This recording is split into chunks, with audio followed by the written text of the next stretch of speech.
हमारी सरकार आने के बाद जानते क्या हुआ?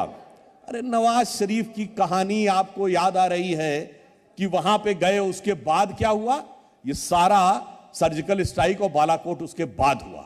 और मैं चुनौती से कहता हूं, भारत के इतिहास में पहली बार ऐसा हुआ कि पाकिस्तान के प्राइम मिनिस्टर इमरान खान ने नेशनल असेंबली में बोला कि जो ये बालाकोट में किए उससे ज्यादा खौफनाक करने जा रहा है। उससे ज्यादा सुनिए, पाकिस्तान के फॉरेन मिनिस्टर ने एक मिनट आजादी, अरे सुनिए तो भाई पूरी बात आप बोलिए। इकोनॉमी के सिचुएशन पर लौट आते हैं सर। सुनिए, 1971 में भी ये दौर नहीं आया कि पाकिस्तान के फॉरेन मिनिस्टर ने नेशनल असेंबली में कहा शाह महमूद कुरैशी साहब आए, हमारे आर्मी चीफ के पैर कांप रहे थे, उसने कहा खुदा का वास्ता है अभिनंदन को वापस कर दीजिए वरना शाम तक हिंदुस्तान अटैक कर देगा। ये नेशनल असेंबली में सदन में बोला गया बयान है। रोजगार से एक सेकंड संजय सिंह साहब, रोजगार से निकले थे और यहाँ पे अभी तक पहुंचे हैं। ठीक है, हमें थोड़ा सा और ऐड ऑन कर देता हूं राम। यहाँ हमें लगता है कि इसी मुद्दे पर राष्ट्रीय सुरक्षा और भारत की जो छवि वाला मामला है उस पर जो है बताएं बवाल या कमाल। मैं लेकिन संजय सिंह जी से ये चाहता हूं कि कुछ विषय ऐसे हैं, जैसे आपने कहा कि सर्जिकल स्ट्राइक हुई तो देश की सेना ने कि आप भी अगर शासन में होते और सैनिकों को ऑर्डर करते तो सैनिक तो फॉलो करते, वो उनकी कैपेबिलिटी और ताकत है कि वो कैसे एग्जीक्यूट करेंगे। एक विषय सरकार ने जरूर कश्मीर में जो तय किया था 370 हटाने का, क्या आप मानते हैं कि वो एक कमाल का कदम था? नहीं मानते क्या है, मतलब हमने इनका समर्थन किया उस मुद्दे पे जी। उसको ये मानते हैं, पूछिए उसको मानते हैं? कभी आपने इनके मुंह से प्रशंसा के एक शब्द सुने? अरे आपने समर्थन आपने तो किसान आंदोलन का भी कर दिया आपने था। इनके मुंह से कभी एक मिनट किसान कानून अभी पास कर देखिए दिया देशद्रोही विधानसभा साबित से। कर रहे हैं आप मानते आपके हैं? सामने हमें देशद्रोही साबित करने में कोई कसर नहीं छोड़ रहे अरे हैं। हमने कहा- और ये नहीं बताएंगे कि 370 में जब इन्होंने कहा कि हम 370 ला रहे हैं हमने इनका साथ दिया। नहीं हम बिल्कुल मानते हैं, इन्होंने सुरक्षा के साथ दिया मुद्दे था पर हम इनके और साथ इन्होंने खड़े होते हैं। किसान कानून भी सबसे अब पहले अपनी अभी फर्जी अगर में नवाज किए थे। शरीफ के बर्थडे का केक संजय जी काटेंगे 370 पे साथ दिया, संजय जी 370 पे साथ दिया तो सर्जिकल पार्टी के स्ट्राइक का साथ सबूत जाके क्यों गले मांगा? लगाएंगे तो उस पे तो बोलना पड़ेगा। संजय जी आप 370 पे साथ दिया, एक तो मिनट सर, सर्जिकल स्ट्राइक का सबूत क्यों मांगा? एक सेकंड, हिंदुस्तान की जितनी सरकारें आजादी के बाद रही और आप मीडिया के प्रबुद्ध लोग हैं, सब ने चाहे ताज पे हमला हुआ चाहे संसद पे हमला हुआ, हमने बराबर बराबर कहा कि आईएसआई ने देश के अंदर आतंकवाद बढ़ाया। आपको मालूम है हिंदुस्तान का सर शर्म से झुकाने का काम मोदी जी ने किया, आईएसआई से बुला के पठानकोट में हमारे शहीदों की जांच कराई। ये काम आप करते हैं, आप देश को शर्मिंदा करते हैं पूरी दुनिया में और हमसे देशभक्ति का प्रमाण पत्र मांग रहे हैं। तो इसलिए आपके खिलाफ जो भी बोलता है, अग्निवीर आज के साथ तारीख में जिहादी हैं, आतंकवादी हैं, कुछ भी आप उनको बोलते रहिए। और धोबी और नाई का काम छोटा नहीं होता, मैं ये नहीं कह रहा हूं, लेकिन सुन तो लीजिए।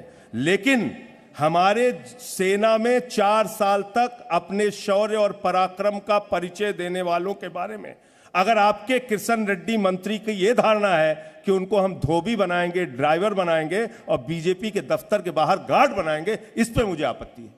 इस पे मुझे आपत्ति है, आपकी सोच पे आपत्ति है, उस काम पे आपत्ति नहीं है, आपके विचारों पे आपत्ति है। अब कितनी हे दृष्टि आप रखते हैं उन लोगों के लिए। राष्ट्रीय सुरक्षा पे एक बात बोल दूं। जो आपके कैलाश विजयवर्गीय जो नेता बोल रहे हैं, उनका लड़का तो मैं देख रहा था बैट से दौड़ा दौड़ा के एक अधिकारी को मार रहा था, तो बैट बहुत अच्छा चला लेता है, उसको बोलिए डंडा लेके खड़ा हो बीजेपी दफ्तर के सामने, वो क्यों नहीं खड़ा होता? जी अरे सुनिए भाई, अगर ऐसे कहें तो 2014 चुनाव पहले आपके बड़े बड़े नेता बीजेपी दफ्तर पे बैट और डंडा लेके चढ़ गए थे, पथराव किए थे, आपके राष्ट्रीय कार्य समिति के सदस्य लोग किए थे। उसको तो मत बताइए, उसको तो मत सिखाइए। और वो किस कैटेगरी के लोग थे? सुनिए हमारे यहाँ जैसे हमारे कार्यकर्ताओं के साथ क्या आप कर रहे हैं? उनकी बात सुन लेते हैं अपने टर्न पे। जो हमारे यहाँ पार्लियामेंट्री बोर्ड है ना, यानी आप कभी कल्पना कर सकते हैं कि मोदी जी, अमित शाह जी, राजनाथ जी, नड्डा जी, इस तरह के लोग जाके डंडा वंडा लेके ऊपर दूसरी पार्टी कर रहे हो, वो काम किए थे ये, और अब आज आके कर। चले कोई बात नहीं। अब राष्ट्रीय सुरक्षा पे एक बात, ना इनकी ना हमारी। देखिए पक्ष विपक्ष अपनी अपनी बात कहता रहता है, मैं एक बात बोल रहा हूं, 26/11 का हमला हुआ, उसके बाद सेना तैयार थी और क्यों नहीं आक्रमण किया गया? बैरक ओबामा ने अपनी किताब द प्रॉमिस्ड लैंड में लिखा है कि 2010 में जब वो भारत आए, मनमोहन सिंह जी से बातचीत के आधार पर उन्होंने लिखा कि इसलिए यूपीए की सरकार ने सेना तैयार होने के बाद पाकिस्तान पर कठोर कार्रवाई नहीं की, क्योंकि उन्हें डर था कि उस माहौल से कहीं बीजेपी को फायदा ना हो जाए। सरशर्म से किसने झुकाया? और अगर किसी को आपत्ति है तो जाके मुकदमा करे बैरक ओबामा पे, आप सोच समझ के करें। सर अब दूसरी बात कहता हूं, जो इन्होंने कहा राष्ट्रीय सुरक्षा पे एक अंतर है। आप ये बताइए, 2014 से पहले इसी दिल्ली में सरोजनी नगर में भी विस्फोट हुआ था, कनॉट प्लेस में भी विस्फोट हुआ था, ठीक। दिल्ली में धमाके, मुंबई, जयपुर, गुवाहाटी, लखनऊ, वाराणसी, नागपुर, पुणे, हैदराबाद, बेंगलुरु, चेन्नई, कौन सा ऐसा इलाका था जहां धमाके नहीं होते थे? चलती ट्रेन में धमाके, चलती बस में धमाके, रेलवे स्टेशन के ऊपर लिखा रहता था, पार्कों में लिखा रहता था, छूना नहीं, बम धमाका हो जाएगा। आज सब कुछ सिमट कर दक्षिण कश्मीर के 3 जिलों तक रह गया, और उसके बाद आप कह रहे हैं कि राष्ट्रीय सुरक्षा में परिवर्तन नजर नहीं आ रहा है। जनाब, नजारा बहुत बदला है, देखने के लिए नजर चाहिए। देखिए, इनकी मेमोरी बहुत अच्छी है, सारी घटनाएं इनको याद नहीं, खाली संसद का हमला और अक्षरधाम छोड़ के। ऐसे मत कीजिए, जो आतंकवादी घटनाएं हुई हैं उसको पूरी तरीके से बताइए कि देश ने कितनी बड़ी बड़ी आतंकवादी घटनाएं देखी हैं। वो घटनाएं हम सब के लिए चिंता का विषय है। दूसरी बात, आप कार्रवाई की बात कर रहे हैं, जाके गुजरात में पता कर लीजिए, आम आदमी पार्टी के कार्यकर्ताओं को जिले जिले में मारा पीटा जा रहा है, और आपकी पार्टी के वर्कर हमारे दफ्तर जला रहे हैं, हमारी पार्टी की महिला कार्यकर्ताओं के साथ मारपीट कर रहे हैं। आपसे 23 मुकदमा किया है बाबा जी ने मेरे ऊपर उत्तर प्रदेश में, 23 मुकदमा, राष्ट्रद्रोह का मुकदमा लगाया बाबा जी ने। सर, मुकदमा तो तेजेंद्र पाल बग्गा पर आप लोगों ने भी किया है।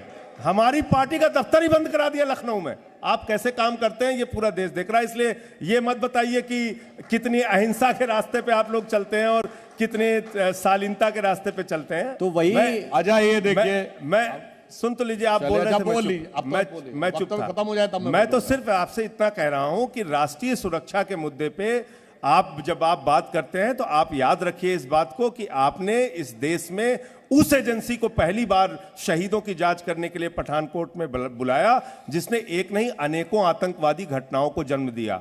और आप कांग्रेस बनने के लिए नहीं आए थे मान्यवर। आपसे राष्ट्रीय सुरक्षा पे सवाल पूछा जाए तो आप कांग्रेस का उदाहरण देने लगते हैं, बेरोजगारी पे सवाल पूछा जाए तो कांग्रेस का उदाहरण देने लगते हैं, जीएसटी पे सवाल पूछा जाए तो कांग्रेस का उदाहरण देने लगते हैं, किसानों की बदहाली पे सवाल पूछा जाए तो कांग्रेस का उदाहरण दे। तो अपनी पार्टी का नाम बदल के आप लोग भी कांग्रेस पार्टी रख लीजिए। ठीक है, कांग्रेस से निजात पाने के लिए आपको बुलाया गया ना। अब मैं बोलूं, आपको कांग्रेस से निजात पाने के लिए बुलाया गया। अब मैं बोलूं, संजय जी ने कहा हम भूल गए, मान्यवर अभी तो आप अपने बयान में भूल गए।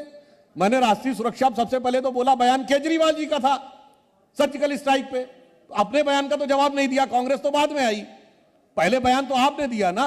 और दूसरी बात, ये बटाला हाउस इनकाउंटर पे आप किसके साथ थे? Presenting B News app available on Google Play and App Store. Download it now.